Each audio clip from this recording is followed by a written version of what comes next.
Any magazine that he was in, I bought it. Any article that was posted about him, I read it. Anything that featured Nicolas Cage, I'm watching it, I already know. Howdy folks, welcome back to my channel. If you're new here, my name is Bree and I love zines. And if you don't know what a zine is, basically it's a handmade magazine that you can make about anything you want. But unlike traditional magazines, zines are more focused on self-expression rather than making a bunch of money. You don't need a lot of money to make a zine, whereas a magazine is mass-produced and it's filled with ad space. So people put their ads in there because they want you to buy something. They're trying to sell you something. Zines, on the other hand, they're not trying to really sell you anything. If anything, they're just trying to change your perspective, introduce you to things that maybe you've never heard of, like what fanzines do. So today's video is about fanzines. If you don't know what a fanzine is, the meaning is basically in the name. It's a fanzine, which means you're making a zine of things that you're a fan of. It's really that simple. You can make a fanzine about anything that you're obsessed with. It could be a cultural phenomenon, it could be in pop culture, it could be really niche and specific. This zine is going to appeal to people that have a similar interest as you, or it's going to appeal to people that have never heard of that thing, but they're going to learn today by reading your fanzine. Fanzines were very popular in the 1930s. That's actually when the term fanzine was coined. These fanzines were all about what they liked in the sci-fi fantasy genre, and then they shared it with people and distributed their zines that way. Fanzine is just a different type of zine. It's a zine, but it's a genre of zine. So basically, your fanzine will be about whatever you're most interested in or obsessed with. Almost all of my fanzines, actually, that I have available are about Nicolas Cage. Why? I wish I knew. No, I'm just kidding. I know. Back when I was in high school, I thought it would be really funny to tell people I had a crush on Nicolas Cage because everyone else my age had crushes on people that were appropriate, like Harry Styles or Brad Pitt or something like that, you know? Like they all had very normal crushes. I thought it would be funny to just be like, oh yeah, everybody has normal crushes. I actually think Nicolas Cage is really hot. No one thought it was funny. If anything, it probably annoyed people because now they thought that I really had this genuine interest in Nicolas Cage. So when birthdays would come around or holidays or any reason for someone to gift you something, people would get me Nicolas Cage gifts. It was at this moment that he knew.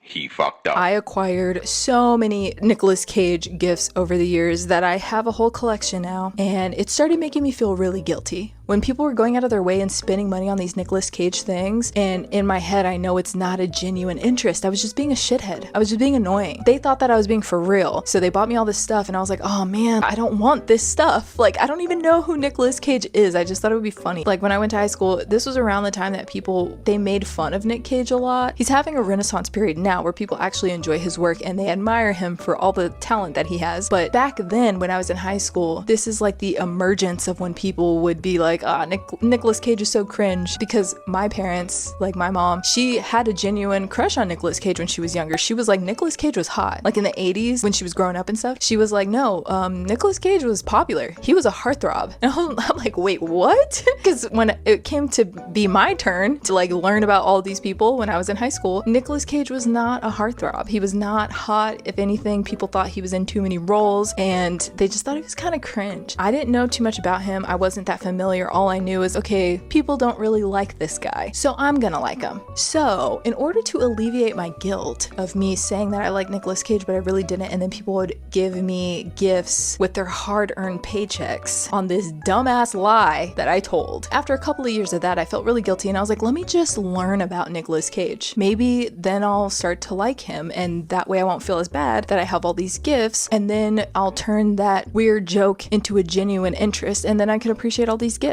That's how my brain worked at the time, and it worked. It literally worked. I started getting into him. I started watching his movies, learning more about him. Any magazine that he was in, I bought it. Any article that was posted about him, I read it. Anything that featured Nicolas Cage, I'm watching it. I already know. All right. I became a real, genuine super fan. And yeah, that's that's the timeline of Bree being really dumb. I told a lie in high school because I thought it was funny and it was only funny to me. People that care about me and love me bought me Nicolas Cage gifts and stuff, and in order to show the people that I love and appreciate them back, I got really into Nicolas Cage, so I wasn't feeling guilty that they bought all those things for me. I am a genuine Nicolas Cage fan now. That was years ago. That was years ago. That whole timeline of everything, that pretty much happened and ended in high school. By the time I became a super fan, I was still in high school. It was just a couple of years difference. It was probably from 9th grade to 12th grade, if I'm being honest. That was over a decade ago, and since then I've just been really into Nicolas Cage, and so my fanzines, like I taught you guys earlier, the zines that I make of the thing I'm a fan of, happen to be a lot about Nicolas Cage. I want to show you some examples of my fanzines just so you can see the wide variety of how you could present your information, right? Your fanzine doesn't necessarily have to be teaching people anything. You can just make the thing because you're so inspired by the thing you're a fan of with just the assumption that people already know what this thing is. Those are the best kind of fanzines. I love reading fanzines where people are so immersed in their interest that they assume that I, the reader, already know about it, because it really immerses me into it because their passion just takes over. And if I really am that interested in the thing that they're talking about in their fanzine, I'll go do my own research. So don't focus so much on trying to teach people what the thing is, unless that's the kind of fanzine that you want to make. But I'm just saying, you can just start off with your obsession. But if you want to give context and stuff like that, you can too. Remember, there are no rules when it comes to your zines. It could be simple, it could be elaborate, it could be whatever you want. I'm going to show you my Nicolas Cage fanzines to give you a little idea of how I make mine, and maybe you might see how I present information or the way that I make these zines, and then you can implement them into your own work. Okay, so these are the 3 fanzines that I want to show you just to give you a variety of how they can be made. These are 3 very different zines, but on the same subject of interest, which is obviously Nicolas Cage. So I'm going to show you a folio zine. I'm going to show you a mini zine, 2 mini zines actually. This one comes with buttons to make it more interesting for the people that read my zines. This one also comes with buttons, but I didn't have any available to show you, so I'm just going to read you the mini zine. And we'll start with this one here. This one is called Nic Cage is cool and you guys are just jealous, and I think I made this in 2020. Oh no, 2021. And this was the start of all of my Nicolas Cage fanzines. So let me move these out of the way. Started with this because I wanted to tell that story about how I got into Nicolas Cage. People were buying me gifts, I felt guilty, so I talk a little bit about that in the intro. Right here it says, please read before continuing. Disclaimer, I'm not really obsessed with Nicolas Cage. Let's get that straight. Well, I like him a lot, but okay, let me explain. My interest in Nic Cage began in high school when I thought it would be funny to be super obsessed with him ironically. While the majority of my peers at the time would gush over mediocre white men like Taylor Lautner and that one dude from One Direction, I thought it would be hilarious to act like I was super into Nic Cage. You know, to make a statement about how white men are often idolized and admired, not for being talented or even skilled at what they do, but for simply being white men. And who is a funnier, mediocre white man to simp over than Nic Cage, right? Well, my plan backfired, and all of my friends believed my interest in Nicolas Cage was legit. So over the years, I've accumulated many gifts that incorporate Nic Cage in some way, and the thoughtfulness of my friends and family touched me so much that I learned to be a genuine fan. So you see, I'm just a Nic Cage super fan for appearances. For my loved ones who think I'm simping for Nic Cage so much, they buy me things with his face on it, okay? Okay, that's all. So if you hear me say I love Nic Cage, it's actually because I love you. Thanks for reading. And obviously that's facetious. I do like Nicolas Cage now. It did start off as a weird way of me trying to be funny, me trying to be edgy, and it just came across as annoying. And this was my first Nicolas Cage gift I ever got. It's a Read poster from 1997. Those were really popular back in the day. And my librarian actually gave it to me. She gifted it to me after I graduated from high school. It was kind of like a graduation gift because she knew that I liked Nicolas Cage that much. So just to give you an idea of how annoying I was in high school, even my librarian knew that I was obsessed with Nicolas Cage. The lore ran so deep. And it says, this is when it all started. And that was me in my apartment back in 2021. I posted this picture of me on Instagram and I had this caption. It says, thank you, Laura Ellis. Laura is my former high school librarian and current friend. She recently found this rare 1997 Nicolas Cage Read poster at work and knew I would love it. And that was back in 2015, which doesn't match this picture. So I must have just collaged this picture separately from the caption. The original photo might have just been a picture of the Read poster, which I freaking love. I still have this. I've moved a bunch of times over the years and I've always had it in whatever apartment or house I was living in, and I usually keep it framed. You don't always have to give an intro about why you're a fan of the certain thing that you're making the zine about. That's just what I like to do. So hopefully this gives you an idea of how you can open up your zine, get your readers interested, give them a little disclaimer or a little context for why you're a fan is cool but not necessary. Okay, so this is just showing you an example. So then I go in and explain who Nicolas Cage is, and this page has a little bit of facts about him. So it says, who the hell even is Nic Cage? So this is obviously for people that I think everybody knows who Nicolas Cage is, but this page gives a little bit more detail about him because I think we all kind of make fun of him, but some things that I learned about him by becoming a genuine fan over the years. So this was over the course of me learning about him. I learned some pretty interesting things. One of the facts that I found out is that he's born in Long Beach, California, and that's actually where I live right now. I've lived in Long Beach for over a decade, and it was very interesting learning that he's from here. And another cool fact is that he dropped out of school at 17 to be an actor. Also, what is interesting about this is that he used to be roommates with Johnny Depp. So when he was starting his acting career, his roommate was Johnny Depp, and Johnny Depp actually suggested him to his manager and got Nicolas Cage gigs that way. So that's kind of how he started becoming an actor. I don't know if he was interested in becoming an actor at that time or if Johnny Depp inspired him to want to be an actor. Not exactly sure, but I thought that was pretty interesting. And I think I mentioned that somewhere in here. Oh yeah, he used to be roommates with Johnny Depp. And I said I'm confused. Who is hotter here? I think they both look pretty good here. Maybe Johnny Depp, honestly, because of the cheekbones, but it says, in the 80s, they used to live together. Nick was pursuing acting while Depp was trying to make it as a musician. One day, Nick suggested Depp try acting, hooked him up with his agent, and on that same day, Depp landed Nightmare on Elm Street. Okay, so I got it wrong. I got it flipped. Johnny Depp was actually trying to do music. Nicolas Cage was interested in acting and got Depp into acting and landed him that gig. Isn't that crazy? Here is the centerfold, and I basically talk about all of Nicolas Cage's debt because that's another thing that he's pretty known for, is that he spends a lot of money recklessly. I actually ended up learning something very interesting about his spending habits and about how he does a lot of roles and he's always in a lot of movies. I found out something very interesting, but I'll talk about in the next fanzine that I read you because I ended up updating some information about him in following zines. But in this one, I'm pretty much just making fun of the stuff that he buys, and I really like this quote that is around this picture of him. It says, "Some people say you have to be a sinner before you can be a saint." Nic Cage's response when questioned about his debt. So he's just owning it. He's like, yeah, whatever, I just spent a lot of money, whatever. Here are a few of the things that he has spent his money on. A 9-foot burial tomb that he will be placed in when he dies, a deserted island in the Bahamas, a collection of shrunken pygmy heads, which that's just so weird to me, a 7-million-year-old dinosaur skull that actually turned out to be stolen, so he had to return it to the Mongolian government. It's so weird. Like, why do you need these things? No one needs these things. But anyway, and that's just a few of the things this man has blown his money on, not to mention he owes the IRS $6 million in property taxes. So remember this, he owes $6 million in property taxes. He has a lot of debt for other things that he's acquired that he couldn't really pay for. That's why this centerfold says, I got 99 problems and $6 million would solve all of them, because this man's is in debt. But he actually paid off his debt, and I'm going to talk about that in my next fanzine. So here is the second fanzine. Like I said, this comes with buttons, and a lot of people ask me how I'm able to do this because it's technically copyright, and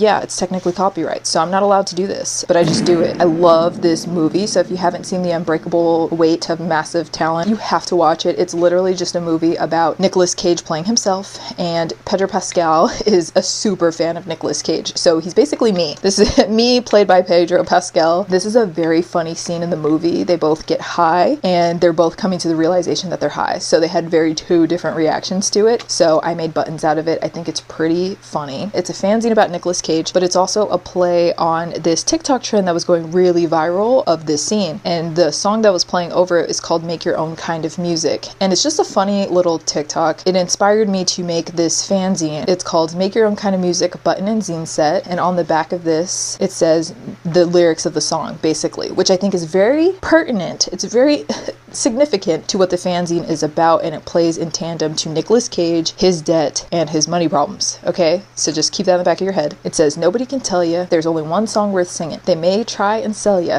because it hangs them up to see someone like you, but you gotta sing your own special song. Make your own kind of music, even if nobody else sings along. Be yourself. Make your own kind of music. Do your own thing. That's basically the summarization of this song, Make Your Own Kind of Music.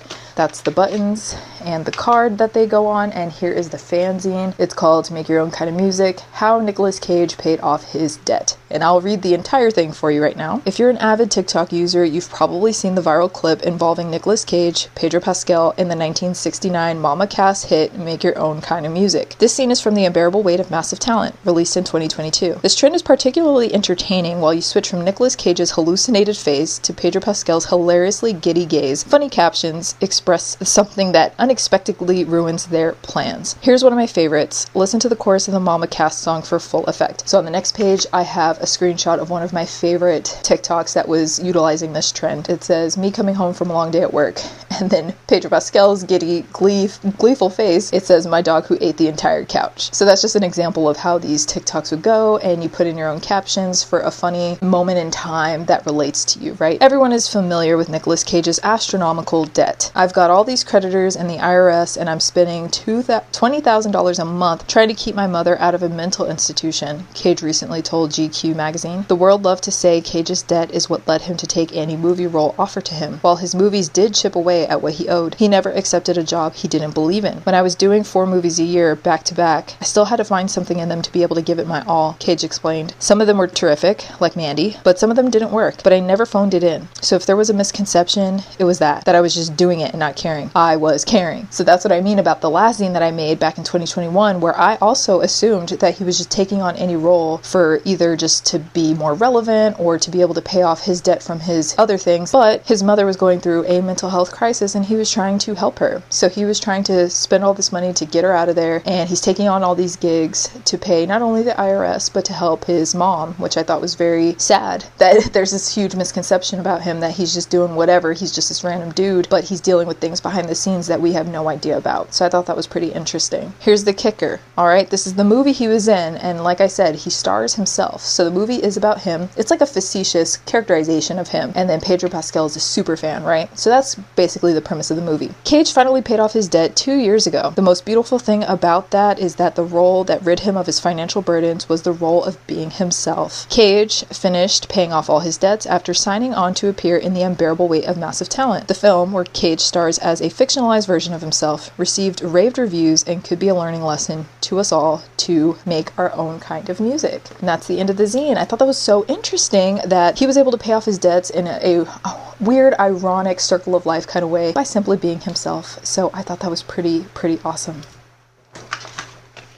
Okay, so this is the last fanzine I want to show you guys, but if you're familiar with my work, you know that I have a lot more Nicolas Cage fanzines, but just for brevity, I'm going to show you just a few of them. But here's the last little fanzine that I want to show you. It's called Uncage Your Mindset, and it's 5 inspirational Nicolas Cage quotes to shift your mindset. And these are some of my favorite quotes of Nicolas Cage that I think are very inspiring. So it opens up with this amazing quote. Oh my gosh, you can't be great unless you know you're great, and you are precious, so be precious about it, because what you have to offer them is precious. Whether they get it or not doesn't matter. You're precious. Go in and be great like you know that you're great, because that's what you are. And if you're familiar with any of my work and the way that I think, I align with this so much. I think everybody has something to offer. Everybody has something to say. That's why I think zines are really cool. When I heard Nicolas Cage say this, it inspired me to make this zine in the first place, because Nicolas Cage, believe it or not guys, he has a lot of good quotes. Really good inspirational quotes that I think are very inspiring for artists and people that are creative. This was one of them. It moved me so much that I was like, I need to create a whole zine about my favorite quotes. And that one's really good, because he's just saying, like, even if people don't get what you're all about, even if you're misunderstood, do it because you love doing it. And that's the kind of mindset that I have, is just be yourself. Life's so short to worry about what other people got going on, or comparing yourself to anyone else, or holding yourself back because you're afraid of what people may think. I think you should just go, be great, be precious, share what you got, and let other people think whatever they want. You know, not everybody's gonna like what you put out, but as long as you like it, I think that's all that matters. This is another great quote, and there's a picture of a pencil there. My father used to say to me, it doesn't matter what the profession is, if they're the best in their field, it will always be fascinating to watch. And I said, really, Dad? Even like someone who makes pencils? Even someone who makes pencils, yes, it will be fascinating to watch. That's so true. And that's why I love watching people that are passionate about what they do, even if I'm not interested in doing that thing.